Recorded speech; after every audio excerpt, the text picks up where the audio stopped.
kitchen. This is Jill Anderson, the Homegrown Gourmet. I'm glad to have you here today. I have got something that's so great today. I'm really excited about what we're going to do because a lot of times, but again, back to our story, vegetarians often don't have a lot of choices for really delicious side dishes and appetizers. People just aren't inventive. So what I have today is just, it's going to knock your socks off. It's so good. So what it is a stuffed mushroom. And I'm going to go ahead and get my pan heated up here. And I'm going to start off with a little bit of olive oil. Now, I am using butter and olive oil for the main reason being that if I use butter alone, the butter will burn because the milk solids separate from the fat, and then the milk solids, of course, burn. I started out with about 2 tablespoons of extra virgin olive oil. And you can see it's a pretty light colored one. You don't want to use the really dark green fruity because that kind doesn't resist heat as well. It's much more palatable eaten cold, like on a salad or something. Next thing I have here is I have about 4 tablespoons of softened butter. Don't panic, you're not eating all the mushrooms yourself, so you're not going to be eating all the butter. But you do need quite a bit because mushrooms are just like little sponges. And if you don't give them something to absorb, they get very dry and they can end up tasting, you know, like the SpongeBob thing that I talk about. So I'm going to get some butter in here along with this olive oil. And this is starting to melt already. I got it on not really high, but not really medium. It's, you know, medium high, whatever. Anyway, I've got some shallot here. And if you're not familiar with shallot, shallot is, these are peeled already, but shallot is kind of a cross between an onion and a garlic. And they're just, they're a little bit more mild. They're a little sweeter than an onion. And generally in a dish like this, I just prefer them to a really strong onion.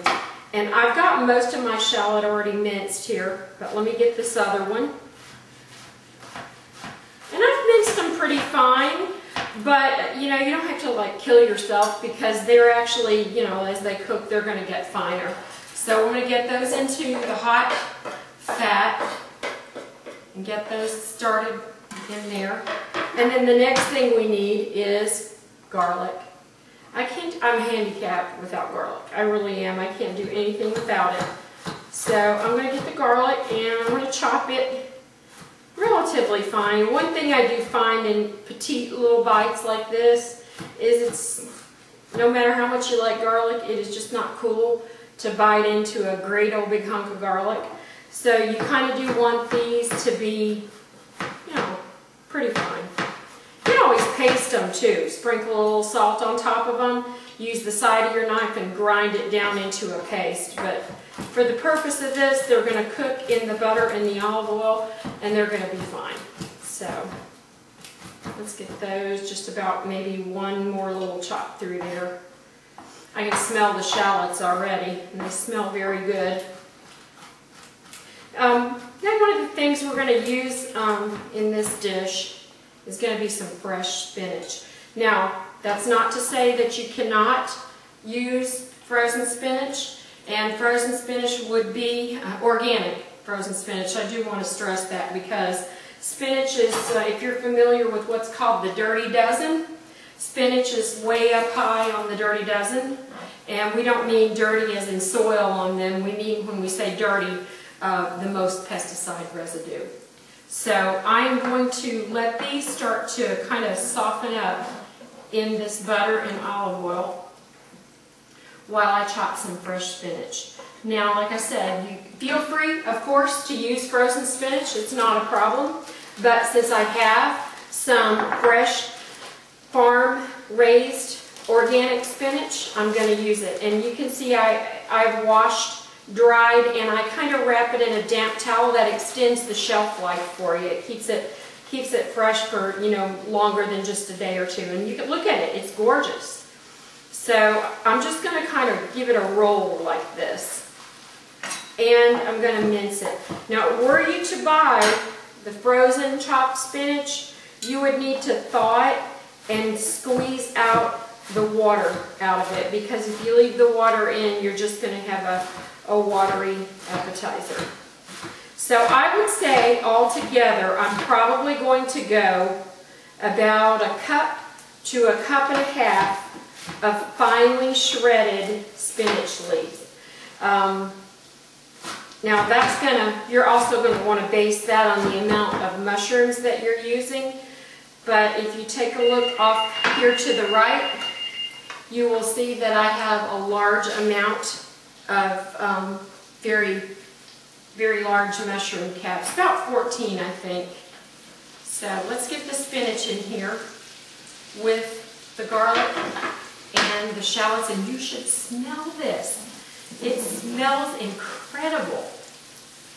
And the spinach pretty much wilts down to nothing as soon as you put it in. So as a matter of fact, I think I may even use just a tiny bit more spinach, because I do have quite large mushrooms there. And we're going to talk about those in just a second too. But let me just do one more quick handful here, since I do have so many large mushrooms. Spinach, I'm sure most of you are familiar with the fact that spinach is extremely high in protein. Iron is considered one of the superfoods, and it really is. And if you don't like it, I would encourage you to try some different ideas with your spinach, other than just, you know, the usual spinach artichoke dips or whatever. Try it in different ways, so that you can really appreciate all of the variety of dishes that you can make with it. And this is cooking down really nicely. I wish I had like see-through pots and pans so that you could see how it cooks down and how the color changes. I might be able to turn it this way so you can get a shot. I don't know if you can or not. But I'm going to add a little bit of sea salt to it. I'm a light salter. I'm very much for the dash way of eating, which, if you're not familiar with that, that's the dietary approach to stopping hypertension. And it's a very solid, sound way to eat, because it recommends everything in moderation, especially sodium. Interestingly enough, the average American sodium intake is 3 to 5 times higher, the Heart Association's recommendation of 2,400 milligrams a day, which is about a teaspoon of salt if you're interested. I'm going to put a little bit of black pepper in. Well, I'm going to put a lot of black pepper. I like black pepper, so I like to put a lot. And it's too bad you can't smell this, because it smells so good. All right, and everything in there is pretty much wilted down at this point. The next thing I'm going to do to it is I'm going to give it a little squeeze of some fresh lemon juice.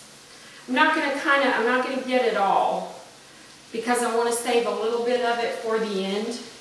I always like that fresh little burst at the end. And you can hear it because I added the extra moisture. You'll need some organic vegetable, or, well, if you're a vegetarian, you want to use vegetable, but if you are not vegetarian, you can certainly do this with chicken broth. But I'm using about 1/4 of a cup of organic chicken broth to give this a little more liquid, and you'll see why here when we add the breadcrumbs. Because I want to make sure I have enough stuffing for all of my mushrooms, but I don't want all the liquid to be fat, because we will be fat. So, and I always like that fresh little burst at the end. And you can hear it because I added the extra moisture.